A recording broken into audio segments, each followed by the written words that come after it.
الرجيم بسم الله الرحمن الرحيم والعاديات ضبحا فالموديات قدحا فالمغيرات صبحا فأثرن به نقعا فوسطن به جمعا إن الإنسان لربه لكنود وإنه على ذلك لشهيد وإنه لحب الخير لشديد أفلا يعلم إذا بعثر ما في القبور وحصل ما في الصدور إن ربهم بهم يومئذ لخبير صدق اللہ العظیم۔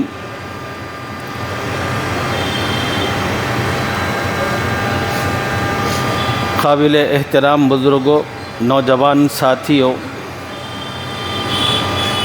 گزشتہ سبق میں قرآن پاک کی اس سورہ مبارکہ سے متعلق کچھ اہم باتیں آپ حضرات کی خدمت میں عرض کی تھی۔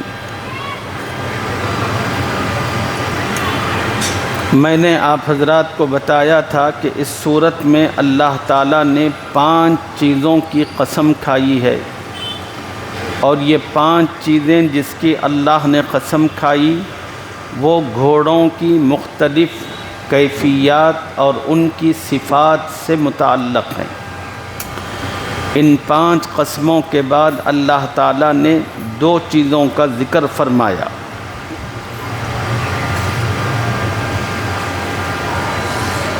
اور اس صورت میں جو 2 باتیں اللہ تعالیٰ نے ذکر کی ہیں، اس کا تعلق اس سے پہلے جو صورت گزری ہے سورۃ البینہ اس کے ساتھ ہے۔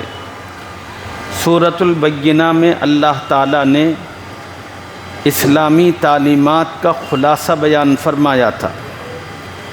اسلامی تعلیمات کا خلاصہ ایک مسلمان سے متعلق یہ ہے، اللہ چاہتے ہیں کہ ایک مسلمان ایک اللہ کی عبادت و بندگی کرے، حنیف بن کر رہے۔ حنیف کہتے ہیں ہر چیز سے ہٹ کٹ کر اللہ سے جڑ جانا، اس کو حنیف کہتے ہیں۔ اللہ چاہتے ہیں کہ بندہ اللہ کی عبادت و بندگی کرے، اللہ سے جڑا رہے، اللہ تعالیٰ نے جو مالی اور بدنی عبادتیں دی ہیں ان عبادتوں کو انجام دے، اور اس کے دل میں ہمیشہ اللہ کا ڈر اور خوف ہو۔ یہ اسلامی تعلیمات کا خلاصہ ایک انسان کی زندگی سے متعلق ہے۔ اب سوال یہ پیدا ہوتا ہے کہ جب اللہ تعالیٰ نے انسانی زندگی کے لیے جب ایک راستہ دیا ہے، بتایا ہے کہ ایک مسلمان کو کس طرح رہنا ہے، تو پھر مسلمان اللہ کے بتائے ہوئے راستے پر عمل کیوں نہیں کرتا؟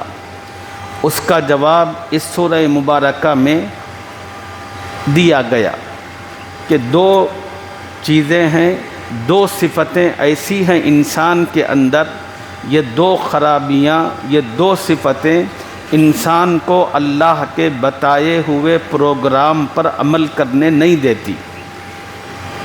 اس لیے انسان کو محنت اور کوشش کر کے اپنے اندر پائی جانے والی ان 2 برائیوں پر قابو پانے کی، اس پر کنٹرول کرنے کی سخت ترین ضرورت ہے۔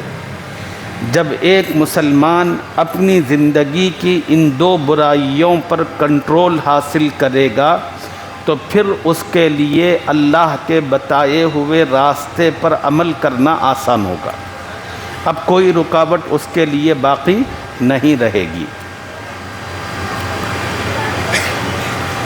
کون سی وہ 2 خرابیاں ہیں انسان کے اندر؟ تو بتایا کہ پہلی خرابی یہ ہے کہ انسان کے اندر ناشکری بہت ہے۔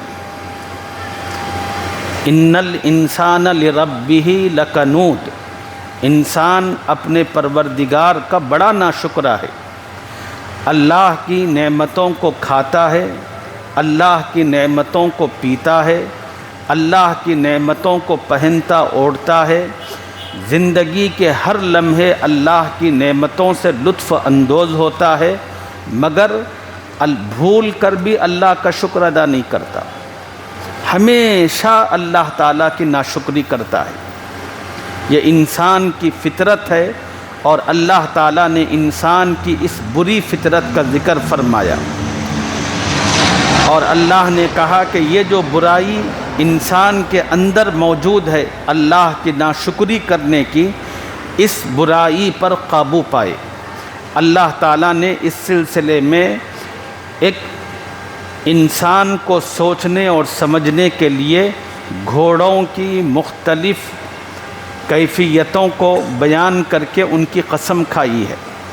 اللہ تعالیٰ نے گھوڑوں کی ان کیفیتوں کے ذریعے جو بات مسلمانوں کو سمجھانی چاہی ہے وہ یہ ہے کہ اے انسانوں، دیکھو ایک تم ہو، دوسری طرف ایک گھوڑا ہے۔ دنیا میں جو اس کا مالک ہوتا ہے وہ گھوڑے کو پالتا پوستا ہے اور تھوڑا سا اس کو چارہ پانی کا انتظام کرتا ہے، گھاس اور دانہ لا کر ڈالتا ہے۔ گھوڑا ایک ایسا جانور ہے، اس کا مالک صرف اس کو چارہ پانی کرتا ہے، اتنا لحاظ کرتا ہے، اپنے مالک سے اتنی وفاداری اور اتنی محبت کرتا ہے، مالک اس گھوڑے پر بیٹھ کر اس کو جس طرف چلنے کے لیے کہتا ہے وہ چل پڑتا ہے۔ حالانکہ گھوڑا اپنی آنکھوں سے دیکھ رہا ہوتا ہے، مالک مجھے پتھر کی جس چٹان پر چلاتے ہوئے لے جا رہا ہے، اس کے بعد ایک بہت بڑی کھائی اور گڑھا ہے، اور یہ ختم ہوتے ہی مجھے اس میں گرنا ہے، تو گھوڑا ذرا بھی نہیں رکتا۔ مالک جس طرف اشارہ کرتا ہے اس طرف اپنی جان کی بازی لگا کر نکلتا ہے۔ مالک اس گھوڑے کو کسی سے جنگ کے لیے استعمال کرتا ہے، بے دریغ دشمنوں کی صفوں میں گھستا ہے، حالانکہ اس کو پتہ ہوتا ہے کہ سامنے سے گولی آ کر مجھ پر لگے گی، تیر تلوار لگیں گے، لیکن گھوڑا کسی چیز کی پرواہ نہیں کرتا، وہ بس یہ دیکھتا ہے کہ میرے مالک کا اس وقت مجھے حکم کیا ہے۔ میرے مالک کا حکم ہے کہ میں دشمنوں کی صف میں گھسوں، بس میں گھسوں گا۔ اللہ تعالیٰ نے فرمایا کہ دیکھو ایک گھوڑا ہے، اپنے مالک سے کتنی وفاداری کرتا ہے ایک جانور رہ کر، حالانکہ وہ جو مالک ہوتا ہے نہ اس نے گھوڑے کو پیدا کیا، اس نے کچھ نہیں کیا، صرف اتنا کیا گھوڑے کو بھوک لگی تو تھوڑا کھانا، تھوڑا چارہ، تھوڑا دانہ، تھوڑا پانی اس کو دے دیا۔ اب وہ تھوڑے سے کھانے کا اتنا لحاظ رکھتا ہے کہ اپنے آپ کو مشقتوں میں اور تکلیفوں میں ڈالتا ہے، اپنی مالک سے وفاداری نبھاتا ہے۔ اللہ تعالیٰ فرما رہے ہیں کہ اے انسان، تو اس گھوڑے کو اپنے سامنے رکھ کر اب اپنے آپ پر غور کر۔ اللہ تعالیٰ نے تجھے تو خود پیدا کیا ہے، اللہ تعالیٰ بچپن سے لے کر اب تک تجھے پال رہا ہے، پوس رہا ہے، کھلا رہا ہے، پلا رہا ہے، تیری زندگی کی ہر ضرورتوں کو پورا کر رہا ہے۔ تیری ذمہ داری خدا سے متعلق کیا بنتی تھی؟ اگر خدا کہتا کہ تو ایک پیر پر کھڑا رہے تو اللہ کی نعمتوں کی فرما برداری میں تجھ پر فرض بنتا تھا کہ تو ایک پیر پر کھڑا رہتا۔ خدا کہتا اٹھ تو تو اٹھتا، خدا کہتا کہ بیٹھ تو تو بیٹھتا، خدا کہتا کہ سو تو تو سو جاتا، خدا کہتا کہ اٹھ تو تو اٹھتا۔ تیرا تو یہ کام ہونا چاہیے تھا کہ ہمیشہ اللہ کے حکم پر دم ہلاتا رہتا، لیکن تو کتنا نافرمان ہے اور تو کتنا ناشکرا ہے۔ ایک گھوڑے سے بھی تو گیا گزرا ہے، گھوڑا تو اپنے مالک سے اتنی وفاداری کرتا ہے، تو اللہ سے ذرا بھی وفاداری نہیں کرتا۔ کھا کھا کر مسان ہو چکا ہے، لیکن تیری زبان سے کبھی اللہ کی نعمتوں کے لیے شکریہ کے الفاظ تک نہیں نکلتے۔ کھاتے کھاتے تیرے دانت گھس چکے ہیں اور ٹوٹ چکے ہیں، لیکن خدا کا شکر ادا کرتے ہوئے کبھی تیری زبان گھسی نہیں اور تیری زبان پر کبھی نرمی نہیں آئی۔ ہمیشہ ناشکری، ہمیشہ خدا کے گلے۔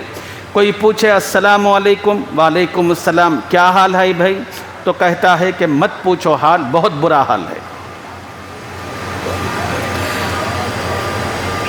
خدا کا کھا رہا ہے، خدا کا پی رہا ہے، سب کچھ کر رہا ہے۔ اللہ نے رہنے کے لیے مکانات دیے، گھومنے کے لیے گاڑیاں دی، ہر قسم کی نعمتیں اور راحتیں عطا فرمائی، لیکن کبھی بھی اللہ کی ناشکری، کبھی بھی اللہ کی ناشکری۔ اسی کو اللہ نے فرمایا کہ یہ سب سے بری عادت ہے جو انسان میں موجود ہے۔ دوسری برائی انسان میں کیا ہے؟ وَإِنَّهُ لِحُبِّ الْخَيْرِ لَشَدِيدٌ۔ دوسری برائی یہ ہے کہ انسان مال کی محبت میں بہت سخت ہے۔ یہ مال کا جو مسئلہ ہے یہ سمجھنے سے تعلق رکھتا ہے۔ دیکھو قرآن مجید کے اندر اللہ تعالیٰ نے مال کو خیر بھی کہا ہے، مال کو فتنہ بھی کہا ہے۔ قرآن مجید میں اللہ تعالیٰ نے مال کو خیر کا لفظ کہا ہے، اور اسی مال کے لیے اللہ تعالیٰ نے فتنے کا لفظ بھی کہا ہے۔ جیسے خیر کا لفظ تو یہی موجود ہے، وَإِنَّهُ لِحُبِّ الْخَيْرِ لَشَدِيدٌ، اور ایک جگہ اللہ تعالیٰ نے مال کو حسنہ بھی کہا ہے۔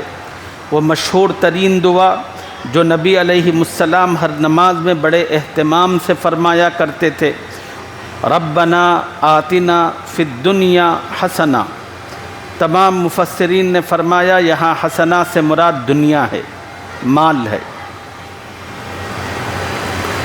اور اسی مال کو قرآن میں اللہ نے فتنہ بھی کہا ہے۔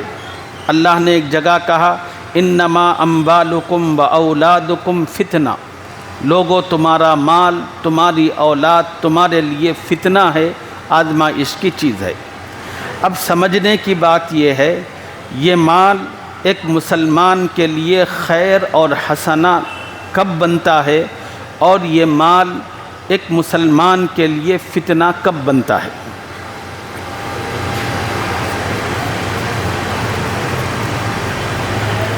مال وہ چیز ہے جس کی طرف رغبت کرنے کی، جس کو کمانے کی اللہ اور اس کے رسول نے تاکید فرمائی، بلکہ مال کے کمانے کو فرض بھی کہا ہے۔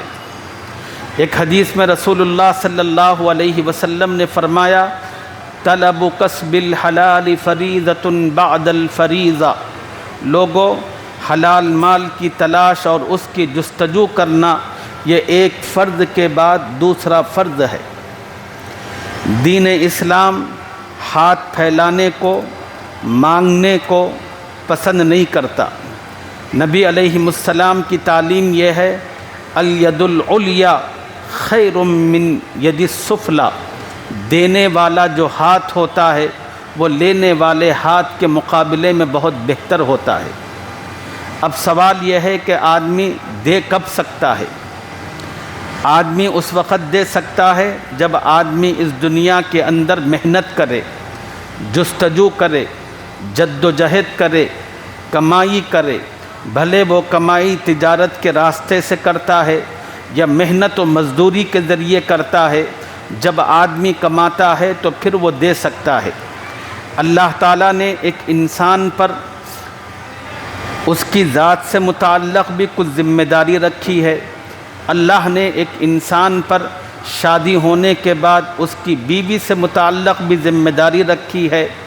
شادی سے پہلے اگر ماں باپ ہیں تو ان سے متعلق بھی انسان پر ذمہ داری رکھی ہے۔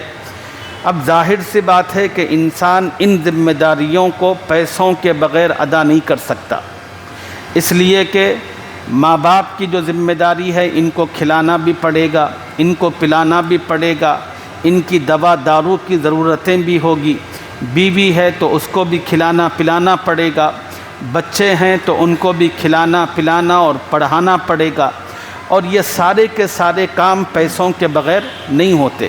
تو اس لیے کمانا اور پیسوں کی جستجو کرنا یہ اللہ نے فرض رکھا ہے، لیکن اللہ تعالیٰ نے پیسوں کی جستجو کو فرض کرنے کے ساتھ ایک مومن کے سامنے یہ بھی رکھا ہے کہ اے مومن سن، پیسے کی جستجو کرنا فرض ہے، لیکن اس پیسے کو حاصل کرنے سے پہلے یہ ضرور دیکھنا کہ تو پیسہ کمانے کے لیے جس راستے کو اپنا رہا ہے وہ راستہ اللہ کا بتایا ہوا ہے یا بتایا ہوا نہیں ہے، اللہ نے اس راستے کو جائز کہا ہے یا نہیں کہا ہے، یہ بھی تیری ذمہ داری ہے۔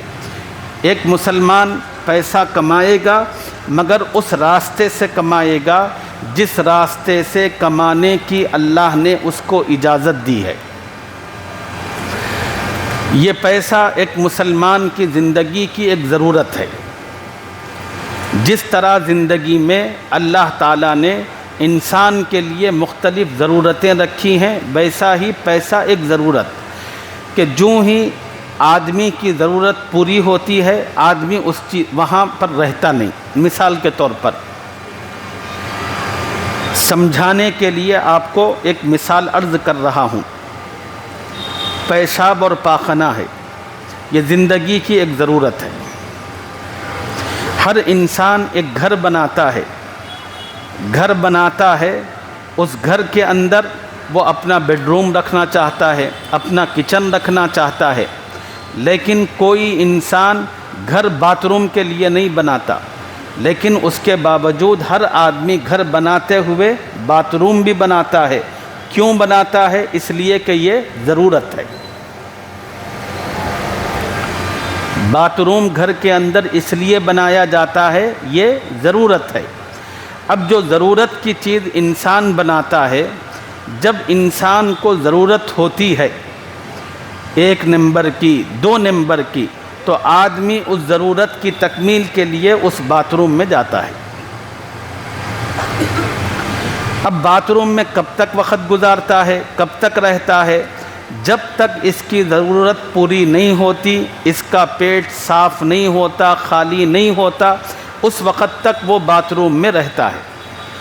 جو ہی اس کی ضرورت پوری ہوتی ہے آدمی وہاں سے پاکیزگی حاصل کر کے فوراً باہر نکلتا ہے۔ اب آپ بولیے، جو چیز انسان کی ضرورت ہے، کیا انسان باتوں میں اس کا تذکرہ کرتا ہے؟ بھائی میرا باتھ روم ایسا ہے، میرا باتھ روم ایسا ہے، میرے باتھ روم جانا ہے، آدمی ذکر کرتا ہے؟ نہیں کرتا۔ کیوں؟ ضرورت ہے، وہ مقصد نہیں ہے اس کا۔ ایسے ہی پیسہ ایک ضرورت ہے، مقصد نہیں ہے۔ ایسے ہی پیسہ ایک ضرورت ہے، مقصد نہیں ہے۔ مقصد ایک مسلمان کی آخرت ہے، مقصد ایک مسلمان کی اللہ کی رضا اور اس کی خوشنودی ہے۔ مسلمان کو جو تذکرہ کرنا ہے، مسلمان کو جو فکر کرنا ہے، وہ اس کی کرنا ہے۔ ضرورت کی جو ہے مسلمان کو نہ تذکرہ کرنا ہے۔ لیکن آج ہم لوگوں نے کیا کیا، غلطی کیا ہوئی؟ ہم سے غلطی یہ ہوئی کہ ہم نے ضرورت کو اٹھا کر مقصد کے درجے میں رکھا اور مقصد کو ہٹا کر ضرورت کے درجے میں لایا۔ غلطی صرف اتنی ہی ہوئی۔ صحابہ کرام جو حضور صلی اللہ علیہ وسلم کے تربیت یافتہ تھے، ان حضرات کا جو کام تھا وہ یہ تھا کہ انہوں نے دنیا کو اس کی حد میں رکھا تھا، دین اور آخرت کو اور اپنی نجات اور اپنی قبر کی روشنی کو اپنی اصل جگہ رکھا تھا۔ لہذا ایسا نہیں تھا کہ صحابہ دنیا نہیں کرتے تھے، صحابہ دنیا برابر کرتے تھے، لیکن صحابہ جو دنیا کرتے تھے وہ ضرورت کی حد میں کرتے تھے، لیکن ان کا جو مقصد تھا وہ آخرت ہوا کرتا تھا۔ اور حضور صلی اللہ علیہ وسلم صحابہ کی نظر، صحابہ کی فکر کبھی بھی آخرت سے ہٹنے نہیں دیتے تھے، ہمیشہ ان کی توجہ دنیا آخرت ہی پر رکھا کرتے تھے۔ کبھی کبھی صحابہ بھول کر دنیا کی طرف ذرا زیادہ انٹرسٹ لینا شروع کرتے تو حضور صلی اللہ علیہ وسلم فوراً ان کی توجہ، ان کا رخ آخرت کی طرف موڑتے تھے۔ ایک مثال آپ کو دو، ایک صحابی حضور صلی اللہ علیہ وسلم کی خدمت میں آئے۔ مدینہ کے اندر اس زمانے میں بازار لگتے تھے، جیسے ہمارے اپنے علاقوں میں بھی آج کل بازار لگتے ہیں۔ ہمارا خود اپنا جو علاقہ یرہ گڈھا ہے، اتوار سنڈے بازار اس کا بڑا مشہور ہے، اتوار کو بازار لگتا ہے۔ اب ترکاریوں کے بازار تو ہر گلی ہر محلے کے اندر ہر 8 دن میں ایک مرتبہ لگتے چلے جاتے۔ ایسے ہی مدینہ المنورہ میں بھی حضور صلی اللہ علیہ وسلم کے زمانے میں بازار لگتے تھے۔ تو ایک صحابی بازار گئے فجر کی نماز کے بعد، اور جا کر انہوں نے چیزوں کو لینا اور بیچنا شروع کیا۔ چیزوں کو لیتے رہے بیچتے رہے، لیتے رہے بیچتے رہے۔ 1 گھنٹے 2 گھنٹے کے اندر ان کو بہت بڑا فائدہ ہوا لینے بیچنے میں۔ اب وہ صحابی خوش سیدھے مسجد نبوی آئے۔ صحابہ کی بڑی پیاری عادت تھی، اپنی زندگی کی کوئی چیز، کوئی خوشی، کوئی غم نبی علیہ السلام سے چھپا کر نہیں رکھتے تھے۔ اپنی ہر چیز، اپنی ہر بات رسول اللہ صلی اللہ علیہ وسلم سے شیئر کرنا، آپ کی خدمت میں اس کو رکھنا، یہ وہ حضرات اس کو اپنی سب سے بڑی ذمہ داری سمجھتے تھے۔ چنانچہ وہ صحابی کو فائدہ بہت ہوا تو خوشی بھی بہت ہوئی، ارے یار تھوڑی دیر میں مجھے اتنا پرافٹ ملا۔ اب وہ دوڑے آئے۔ کہاں آتے تھے؟ ان کا ٹھکانہ مسجد نبوی تھا۔ مسجد نبوی آئے تو فوراً رسول اللہ صلی اللہ علیہ وسلم کو دیکھنے لگے تو اللہ کے نبی علیہ السلام اس وقت مسجد میں بیٹھے تھے۔ اب وہ صحابی آگے بڑھ کر کہنے لگے خوش، یا رسول اللہ، آج فجر کی نماز آپ کے پیچھے پڑھ کر میں سیدھا مارکیٹ گیا، چیزوں کو لیتا رہا بیچتا رہا، تھوڑی دیر میں اتنا بڑا پرافٹ مجھے حاصل ہو گیا۔ اب وہ صحابی خوشی سے اپنی خبر کو نبی علیہ السلام کے سامنے رکھا۔ حضور صلی اللہ علیہ وسلم نے سننے کے بعد جو جملہ نبی علیہ السلام نے ارشاد فرمایا، آقا پر میرے ماں باپ قربان ہوں، کیا تربیت کا انداز تھا۔ آقا نے اس صحابی سے فرمایا، سنو، اگر کوئی مسلمان مسجد میں بیٹھ کر قرآن پاک کی ایک آیت یاد کرے وہ اس نفع سے بھی بڑھ کر ہے۔ تھوڑا صحابی کی توجہ پیسوں کی طرف ہوئی تھی، خدا رسول اللہ صلی اللہ علیہ وسلم نے وہ توجہ وہاں سے کھینچ کر اس کو دین کی طرف موڑا۔ کہا کہ یہ جو پیسے تمہیں ملے ہیں اس پر تو جو تم اتنا مسرت کا اظہار کر رہے ہو، اترا رہے ہو، یہ اہم نہیں ہے۔ اہم یہ ہے کہ تم اللہ کے کلام کی ایک آیت یاد کرو، اس پر جو اجر و ثواب تمہیں حاصل ہوگا وہ اس مال سے کہیں بہتر ہے، اس لیے کہ یہ مال تھوڑی دیر میں ختم ہو جائے گا، لیکن اس آیت کو یاد کرنے کے نتیجے میں جو اجر و ثواب تمہیں ملے گا وہ ہمیشہ کا ہوگا، دنیا میں بھی کام آئے گا، قبر میں بھی کام دے گا اور آخرت میں بھی کام دے گا۔ یہ نبی علیہ السلام کا مزاج تھا کہ صحابہ کی مزاج کو ہمیشہ آخرت کی طرف رکھتے تھے، لیکن ہماری اپنی مصیبت یہ ہے کہ ہم نے مقصد کو ضرورت بنا دیا اور ضرورت کو مقصد کر دیا۔ دنیا جو ایک ضرورت کی چیز تھی اس کو مقصد بنا لیا۔ مقصد بنانے کا نتیجہ یہ ہوا ہم خدا کو بھول گئے، رسول کو بھول گئے، اسلام کو بھول گئے۔ صبح سے لے کر شام تک ہماری فکر، دوڑ و دھوپ، ہماری جستجو بس یہی ہے کہ بس دنیا دنیا دنیا، کمانا کمانا کمانا۔ اسی کمائی کی فکر میں، اسی کی جستجو میں، اسی کے لیے محنت کرتے کرتے ہماری رات ہوتی ہے، اور رات جب سوتے ہیں تو خواب بھی اسی کے آتے ہیں، پھر صبح ہوتا ہے تو پھر کمائی کے لیے نکل کھڑے ہوتے ہیں۔ اس طرح ہماری زندگی ایک کولہو کا بیل بن چکی ہے، صبح سے لے کر شام تک دنیا دنیا، پھر شام آئے سو گئے، پھر صبح اٹھے پھر دنیا۔ ہماری زندگی کو دیکھیں تو ہماری زندگی میں کہیں پر بھی دور دور تک نہ خدا ہے، نہ رسول ہے، نہ آخرت ہے، نہ کچھ ہے۔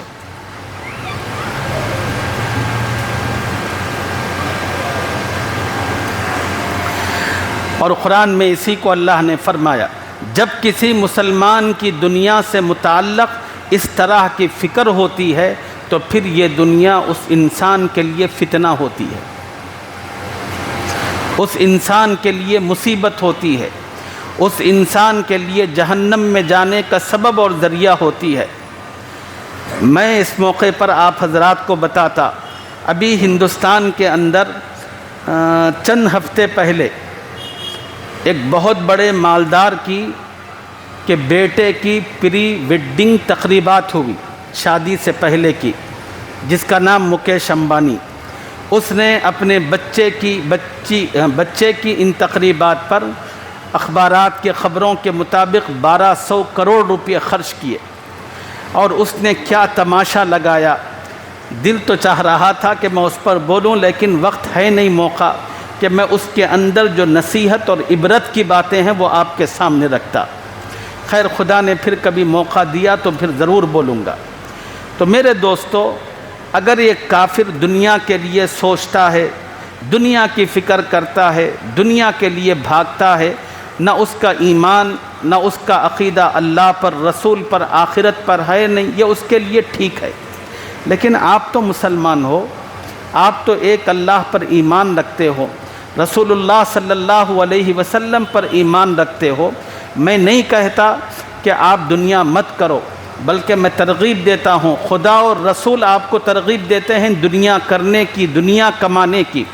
لیکن اللہ اور اس کا رسول آپ کو جس چیز سے منع کرتا ہے وہ یہ کہ آپ دنیا کمانے میں اتنے مست مگن مت ہو جاؤ کہ خدا کو بھول بیٹھو، اپنی آخرت اور اپنی خبر کو بھول جاؤ۔ ایسا مت کرو۔ اگر ایسا کرو گے تو پھر یہ دنیا تمہارے لیے وبال کا سبب بنے گی۔ اللہ تعالیٰ اس بات کو بزرگوں کو بھی سمجھنے کی، اپنے بچوں کو بھی سمجھانے کی اپنے کرم سے توفیق اور سعادت عطا فرمائی۔ اسی کو اللہ نے فرمایا، یہ دو خرابیاں ہیں جو ہر انسان میں پائی جاتی ہیں، ایک ناشکری اور دوسرا مال کی شدید ترین محبت۔ افلا یعلم اذا بعثر ما فی القبور، اللہ تعالیٰ فرما رہے ہیں، اے انسان تو کیا اس وقت کو نہیں جانتا جب مردے قبروں سے اٹھائے جائیں گے۔ وحصل ما فی الصدور، یقیناً وہ وقت آنے والا ہے کہ اللہ تعالیٰ تمام مردوں کو قبروں سے اٹھائیں گے، اور جس دن اللہ مردوں کو قبروں سے اٹھائیں گے، وحصل ما فی الصدور، جو کچھ لوگوں کے دلوں میں ہے وہ ظاہر کر دیا جائے گا۔ دنیا کے اندر جب تک انسان تھا وہ ناٹک بہت کرتا تھا، دنیا میں انسان جب تک ہوتا تھا وہ شعبدہ بازی بہت دکھاتا تھا، لوگوں کے سامنے ایسا اپنے آپ کو پیش کرتا تھا کہ میں لوگوں کی بھلائی کے لیے کام کر رہا ہوں، مگر حقیقت میں اپنا دھندا چلا رہا ہوتا تھا۔ قیامت کے دن اللہ تعالیٰ ہر چیز کی حقیقت اور پول کھول کر رکھ دیں گے۔ اسی کو اللہ نے فرمایا، وَحُصِّلَ مَا فِي الصُّدُورِ، جو کچھ لوگوں کے دلوں میں ہے وہ ظاہر کر دیا جائے گا۔ آج دنیا کے اندر انسان لوگوں سے پیسے لیتا ہے اور کہتا ہے کہ میں یہ کام کر رہا ہوں، دھوکہ دیتا ہے۔ آج اس کا دھوکہ چل جائے گا، لیکن ایک وقت آنے والا ہے جس دن اللہ تعالیٰ لوگوں کے دلوں کے اندر جو اصل بات چھپی ہوئی تھی ان باتوں کو ظاہر کر دے گا۔ وَحُصِّلَ مَا فِي الصُّدُورِ إِنَّ رَبَّهُمْ بِهِمْ يَوْمَئِذٍ لَخَبِيرٌ، بے شک اس دن ان کا پروردگار ان کے حالات سے خوب واقف ہوگا۔ ایسا نہیں ہے کہ آج اللہ واقف نہیں ہے، آج بھی واقف ہے، اور اس دن اللہ تعالیٰ بالکل ہمارے حال کو پورے لوگوں پر واضح کر دے گا، سب لوگ واقف ہو جائیں گے، یہ مطلب ہے۔ ان ربہم بہم یومئذ لخبیر۔ اب ان صورتوں کا بنیادی مقصد یہ ہے کہ لوگوں یہ وقت آنے سے پہلے پہلے، اپنی موت سے پہلے پہلے اپنی کچھ تربیت کر لو۔ خدا نے رمضان کا یہ بابرکت مہینہ دیا ہے، خدا نے شیطان کو بند کر دیا، جہنم کے دروازے بند کر دیے، جنت کے دروازے کھول کر خدا نے ہدایت کے ماحول کو عام کر دیا۔ سال کے اور 11 مہینے تمہیں بلانا پڑتا تھا، آؤ مسجد کی طرف، آؤ نماز کی طرف، لیکن رمضان میں اللہ کی رحمت و مہربانی، اللہ کی ہدایت اتنی عام ہوتی ہے، آپ کو کسی کے بلانے کی ضرورت نہیں پڑتی۔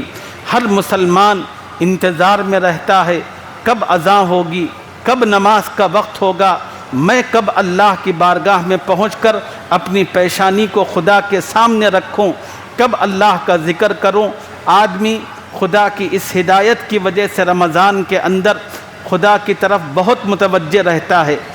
ان ہدایت والے لمحات میں ہر مسلمان سوچے تھوڑی دیر کے لیے، میں اللہ سے جو اتنا دور ہو چکا ہوں، دین سے جو اتنا دور ہو چکا ہوں، اس صورت میں میرے مرض کا سبب بتایا جا رہا ہے کہ میرے اندر دو خرابیاں ہیں، ایک ناشکراپن اور دوسرا مال کی محبت میں شدید اور سخت ہونا۔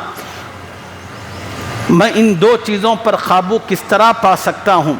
اس کا راستہ یہ ہے کہ آدمی یہاں سے عزم کرے کہ آج سے میں اللہ کا شکر بہت ادا کروں گا، ہر چیز پر الحمدللہ کہوں گا، کھاؤں گا تو الحمدللہ، اٹھوں گا تو الحمدللہ، کچھ بھی کام کروں گا، مجھے کوئی بھی اچھی چیز خبر ملے گی تو الحمدللہ الحمدللہ کہوں گا۔ صبح سے لے کر شام تک کتنی اچھی چیزیں ہیں آپ کو نظر آتی ہیں۔ سب سے پہلے آپ رات میں سوتے ہیں، صبح اٹھتے ہیں، صبح اٹھے آپ کی آنکھ کھلی، اس کا مطلب یہ ہے کہ آپ زندے ہیں، خدا نے آپ کی روح قبض نہیں کی۔ آپ کی زبان سے پہلا لفظ جو نکلنا ہے الحمدللہ، اللہ نے مجھ گنہگار کو موقع عطا فرمایا کہ میں اس کی رضا کے لیے کچھ عمل کر سکوں۔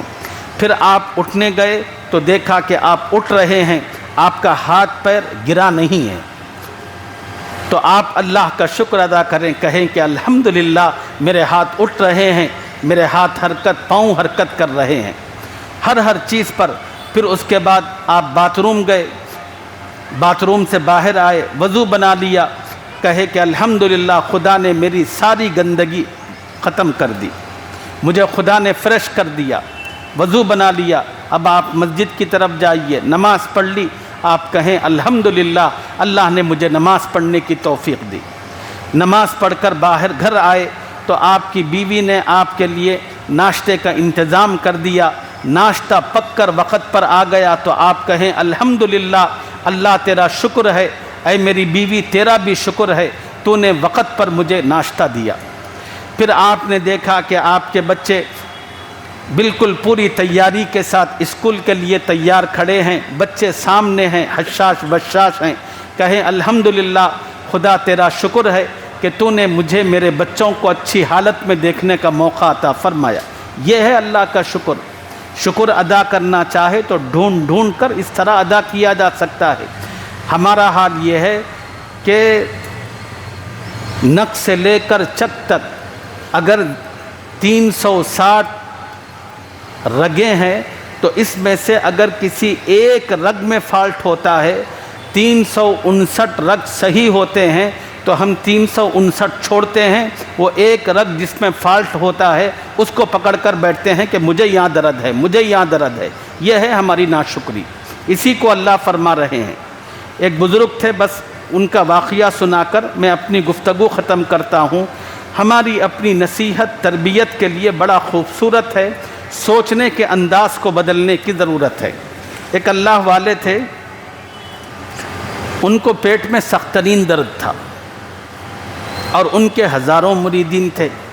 ان مریدین کو اطلاع ملی کہ ہمارے شیخ کے پیٹ میں سخت ترین درد ہے، تو تمام کے تمام مریدین بے چین ہوئے اور شیخ کی حالت معلوم کرنے کے لیے لوگ آتے گئے اور آ کر پوچھنے لگے کہ حضرت شیخ صاحب، ہم نے سنا آپ کے پیٹ میں سخت ترین درد ہے، بتائیے کیا حال ہے آپ کا؟ اس شیخ کو اللہ تعالیٰ جزائے خیر دے، اس نے اپنے مریدین کی بڑی بہترین تربیت کی اور اس نے جواب دیا، بھائی سنو، میری آنکھ الحمدللہ دیکھ رہی ہے، میرا سر بہت اچھا ہے، میرے سر میں کسی قسم کا درد نہیں ہے، میرے ہاتھ حرکت کر رہے ہیں، ہاتھوں میں کوئی درد نہیں ہے، میری آنکھ میں بھی کوئی درد نہیں ہے، میرے کان میں بھی کوئی درد نہیں ہے، میرے داڑھوں میں بھی کوئی درد نہیں ہے، میرے حلق میں بھی کوئی درد نہیں ہے، میرے پیروں میں بھی کوئی درد نہیں ہے، میرے جسم میں کہیں پر بھی کوئی زخم نہیں ہے، صرف پیٹ میں تھوڑا سا درد ہو رہا ہے۔ جب آدمی اس زاویے کے ساتھ اپنے آپ پر اللہ کی انعامات پر غور کرے گا تو آدمی کو اپنی مصیبت تھوڑی نظر آئے گی، خدا کی نعمتیں پہاڑوں کی طرح نظر آئیں گے۔